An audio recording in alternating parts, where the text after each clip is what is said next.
एक चार्ट आप लोग यहाँ पर फिर से देख रहे होंगे। यहाँ पर एक मैंने लिखा है राष्ट्रीय स्तर पर मूल्यांकन। तो मैं थोड़ा सा एक छोटा सा ज्यादा समय नहीं लेते हुए आप लोग से फिर से एक सवाल करूंगी, कितने साथियों को पता है कि राष्ट्रीय स्तर पर भी क्या कोई मूल्यांकन होता है? हम तो बहुत देखो हमारे कक्षा स्तर पर, स्कूल स्तर पर मूल्यांकन कर रहे हैं, लेकिन क्या राष्ट्रीय स्तर पर भी कोई मूल्यांकन होता है?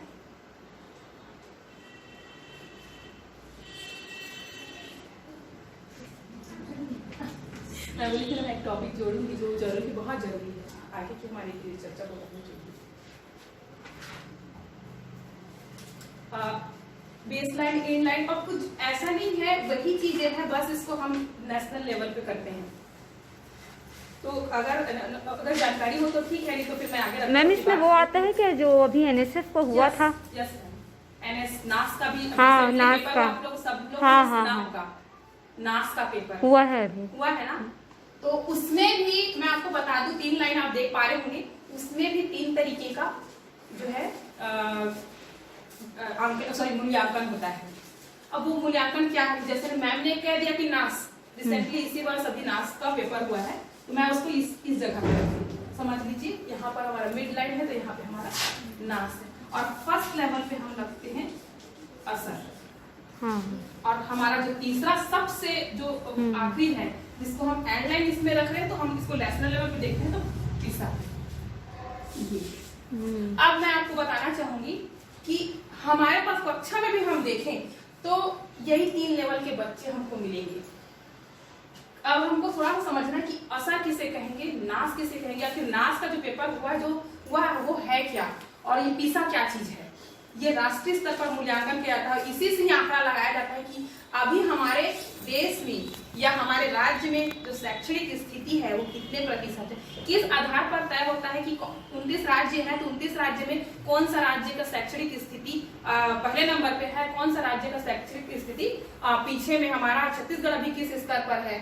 तो ये अभी वर्तमान ये एक प्रकार का सर्वे है, और इन्हीं सर्वे से पता चलता ना चाहूंगी, क्योंकि ये इसको अगर हम समझ लेंगे तो हमारे कक्ष में काम करना और हम जो थोड़ा सा सोच रहे हैं उसको समझने में हमारी एक लेवल की समझ और बन पाएगी। तो जो असर है, इसको जैसे मैं इसका फुल फॉर्म भी बताना चाहूंगी, annual status of education report. ये सालाना मतलब आपका वार्षिक ये है, एनुअल है, और ये लगभग ये आपका 3 साल ऐसे कुछ में होता है। तो ये नास है, नेशनल अचीवमेंट सर्वे ये, और ये पीसा जो होता है ये अंतरराष्ट्रीय लेवल पे होता है, जिसमें हमारा देश परफॉर्मेंस करता है, और ये राष्ट्रीय लेवल पर हमारा मतलब मूल्यांकन है। आप समझ लीजिए ये मूल्यांकन बच्चों के साथ साथ तो हमारा भी हो रहा है, क्या हम लोग कितना बच्चों के साथ काम कर पा रहे, हमारे स्कूल का कैसा वो स्थिति है, बच्चे का आंकड़ा कैसा है। तो इसमें तो थोड़ा सा इसमें मैं बताना चाहूंगी कि असर में किस चीज को देखा जाता है। जब इसका सर्वे किया जाता है तो किस चीज को इसमें देखते हैं, मतलब कब कहेंगे कि असर का रिपोर्ट ऐसा है करके, तो या असर से अच्छा है करके। तो असर में देखते हैं कि बच्चे को अगर पढ़ना लिखना, जो कि अभी हम बुनियादी FLN के तहत रख रहे हैं, तो पढ़ना लिखना, अंकों का ज्ञान, गणित की बुनियादी संक्रियाएं, जोड़ घटाव जब वो कर लेता है, तो अगर इसकी रिपोर्ट प्रतिशत में जब एनुअल देखा जाता है तो फिर वहां से पार कर लेता है, तो वही से प्रतिशत डिसाइड होता है। ये सालाना रहता है।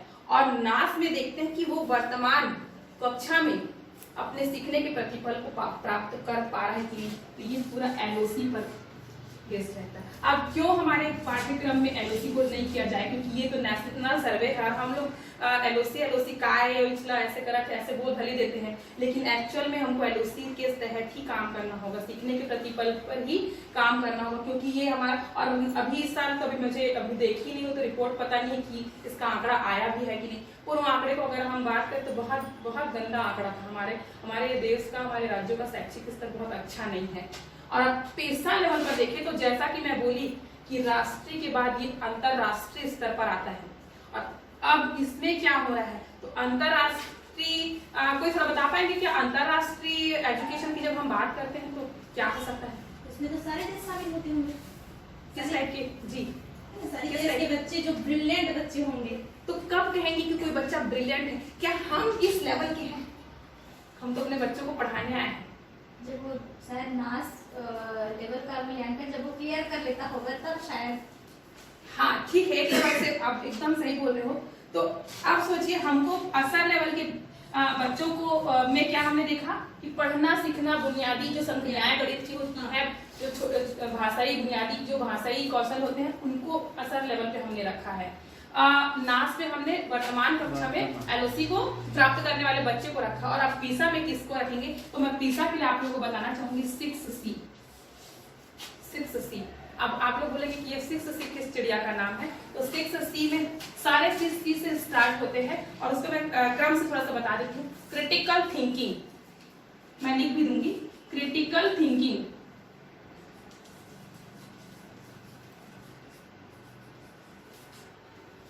Creative thinking. अब यही चीज को बच्चों में उत्पन्न करना है, तब हम बच्चों को पीसा लेवल पर बच्चों को लेके जाने वाले हैं, यानी कि हम अपने बच्चों को इंटरनेशनल एजुकेशन की ओर मतलब लेके जा रहे हैं। कभी कभी हमारे मन में इंटरनेशनल एजुकेशन को लेके आता है कि बच्चा विदेश में पढ़ना जाएगा तभी वो इंटरनेशनल एजुकेशन कहलाएगा। नहीं बाबा, ऐसा भी नहीं है। और हमारा जो माहौल है उसमें हम एकदम से हाई फाई सोचेंगे, ऐसा भी नहीं है। लेकिन जो हम बार बार अभी छोटी छोटी गतिविधि कराकर, रचनात्मक कार्य करवाकर जो हम काम कर रहे हैं, बच्चे के में क्या लाने का प्रयास कर रहे हैं? Creativity, creative thinking. हमने एक क्रिएटिव थिंकिंग का मैं एक छोटा सा एग्जांपल देना चाहूंगी कि मैं बहुत सारा कुछ कबाड़ का लाके, बेटा ये पुट्ठा रख ले, एक सिरिंज ले ले, और तू ये कुछ सामान, अब बता तू इससे क्या बना सकता है? ठीक है, तू क्या बना सकता? अगर बच्चा उसको कुछ सोचकर बना डाला तो उसमें वो समझ पैदा हो रही है। क्रिएटिव थिंकिंग, रचनात्मकता, जो रचनात्मक सोच है वो उसमें आ रहा है। तो हमको इस लेवल से सोचना है, पीसा लेवल को। ये एग्जाम होता है। अब हमको अपने कक्षा स्तर में बच्चों को कैसे बांटना है? देखिए, हम बच्चों को असर लेवल पर बांट सकते हैं, जिनको बिल्कुल बुनियादी चीजें नहीं आती हैं। ये मैं एक्स्ट्रा थोड़ा सा ले रही हूँ क्योंकि बहुत सारी बातें हम मॉर्निंग से कर रहे हैं, लेकिन इसको समझ लेंगे ना तो हमारा काम और आसान हो जाएगा। तो पढ़ना नहीं, हमारी कक्षा को हम कैसे 3 स्तर पर अब बांट रहे हैं, ठीक है, और सरल में करने का प्रयास करेंगे। जिनको बिल्कुल बुनियादी शिक्षा कुछ नहीं आ रहा है वो किस लेवल पे है? सॉरी, असर लेवल पे है। और जिनको एलओसी मतलब वो अपने वर्तमान कक्षा स्तर पर है, तो वो किस में आ गए? नास लेवल पे आ गए। अब बच्चा हमारा देखो, अब नास लेवल पे है, मतलब हमारे वर्तमान कक्षा स्तर पर तो है, मैंने कक्षा 8वीं का 5 बच्चा मेरे वर्तमान। अब मैं उस बच्चे के साथ क्या करूं? मैं उस बच्चे को क्या वहीं पे स्टॉप कर दूं? उसके आगे कुछ भी नहीं है क्या उसको सिखाने के लिए कि वो कक्षा पास आउट करे और निकल गया? तो यहीं पर हम टीचर्स को करना है कि उस बच्चे को यहाँ से यहाँ ट्रांसफर करें, माने पीसा लेवल पे ट्रांसफर करें, और बच्चों में जो 6C है उसके गुण कौशलों को विकास करने का प्रयास करें। तो आप समझते हैं कि देखिए, critical thinking, creative thinking, collaboration.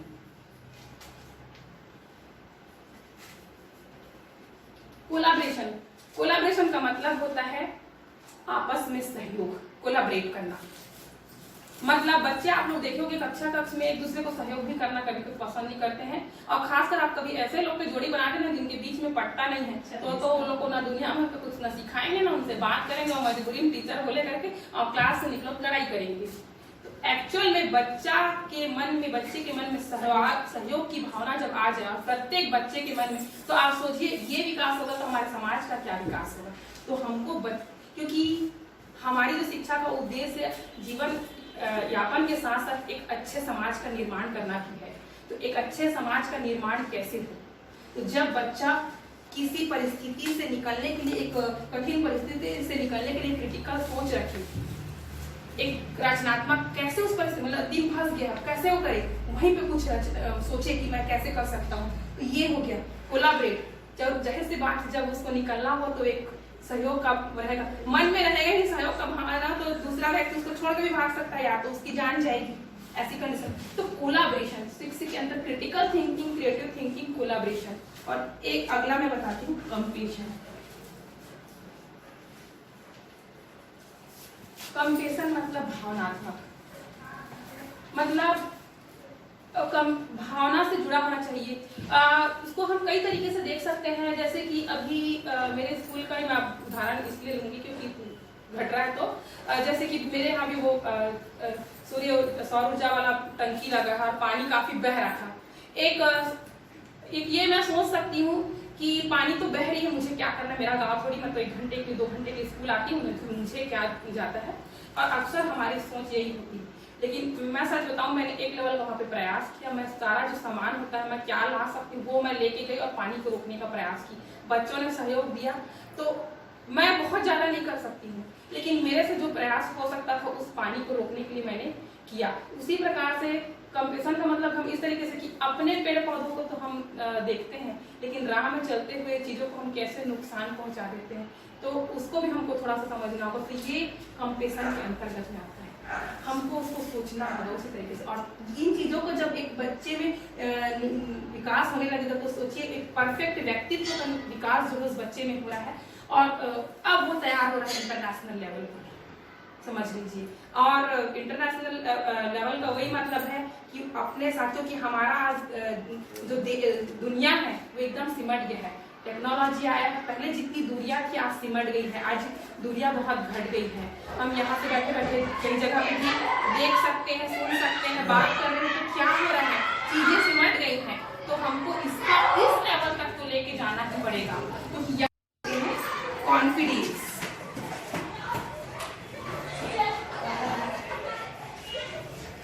Confidence बिना तो कुछ हो ही नहीं सकता है।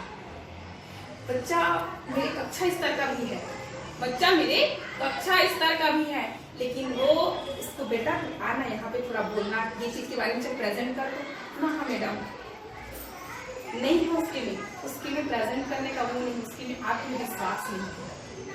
तो बच्चे में एक भी लाना है, यानी इसी स्तर पर तो है पर इसकी कमी है, तो हमको यहाँ लाना है बच्चों को। अभी हमको कहाँ पे काम करना है ये हमको यहाँ पर समझ आएगा। तो बच्चों में कॉन्फिडेंस लाना है।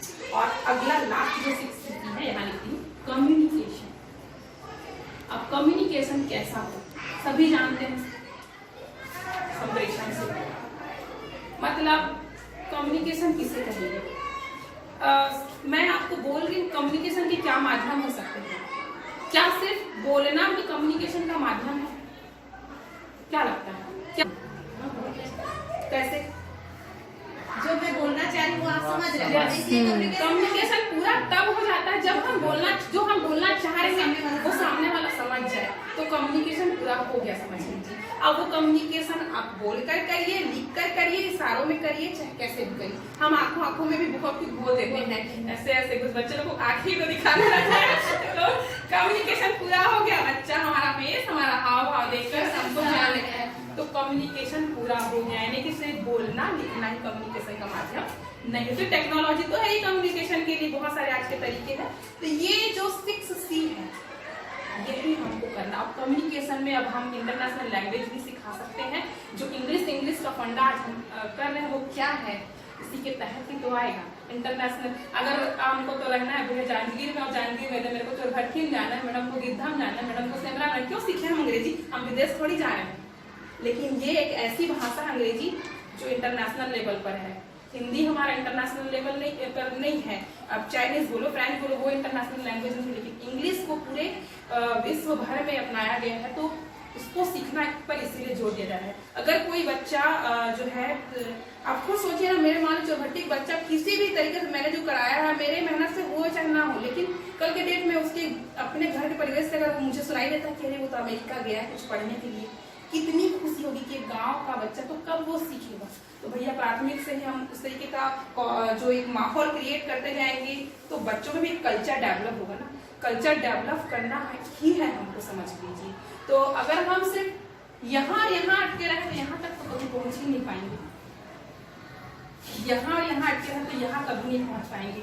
तो अब मेरे को इसलिए बताना, ये मेरे को लगा कि बार बार हम एलओसी कक्षा स्तर, शुरुआती स्तर किसी पर बात कर रहे थे, पर मेरा मन में बार बार ये चल रहा था कि एलओसी तक बच्चा पहुंच गया, मेरा 5 बच्चा मान लो एलओसी तक कर लिया, तो मैं उसके साथ क्या करूं, उसको बैठा के रखूं, बेटा तेरा होगा तू जा घर में बैठ, तो पूरा चीज जानता है नहीं, उसके साथ यहाँ पर काम करने की जरूरत है। और ये 6C पर ही काम करना है। बच्चों में सहयोग की भावना आनी चाहिए, उसमें बेहतरीन कम्युनिकेशन स्किल, संप्रेषण का एक तरीका होना चाहिए, कोलैबोरेशन होना चाहिए, क्रिएटिव थिंकिंग, क्रिटिकल थिंकिंग, ये सब चीज उनमें विकास करना है। और फिर आगे हम देखेंगे कि ये जो अब मूल्यांकन में तो हमने पा लिया कि हमारा बच्चा ये स्तर पर है, अब उसकी भरपाई भाई असर के लेवल को 0 करना है, बुनियादी संक्रियाओं को उसको सिखाना है और हमको बच्चों को यहाँ पर लेके आना है। कैसे लाएंगे, कैसे इन दोनों के बीच का केस को भरेंगे, इसी पर हमको अब काम करना है, जिसको जो है हम कल के सेशन में देखेंगे। मतलब इसमें हम कल 6 इसको पर बात करेंगे। भी अच्छा दे सकते हैं तो बच्चे को ऐसा नहीं कि सिर्फ होशियार के साथ हम जो लोअर बच्चा है उसको बैठाएंगे, कमजोर के साथ की जोड़ी बना सकते हैं, होशियार की जोड़ी बना सकते हैं। एक सर्कल हम तैयार कर सकते हैं किस तरीके से, क्योंकि जिसको हम कमजोर समझ रहे हैं और हमने देखा था कि असर, नास और पीसा लेवल का जो हमने वो ग्रुप डिवाइड किया था, तो उसमें हम देख सकते हैं कि हम जब पेयर लर्निंग कराएंगे तो असर बच्चों का जोड़ी बना सकते हैं, नास की जोड़ी बना सकते हैं, एक लेवल बता रही हूँ, पीसा लेवल की जोड़ी बना सकते हैं, असर के साथ नास लेवल की जोड़ी बना सकते हैं, असर के साथ पीसा लेवल की जोड़ी बना सकते हैं, नास की पीसा लेवल के साथ जोड़ी बना सकते हैं। तो पेयर लर्निंग का मतलब ये नहीं है कि सिर्फ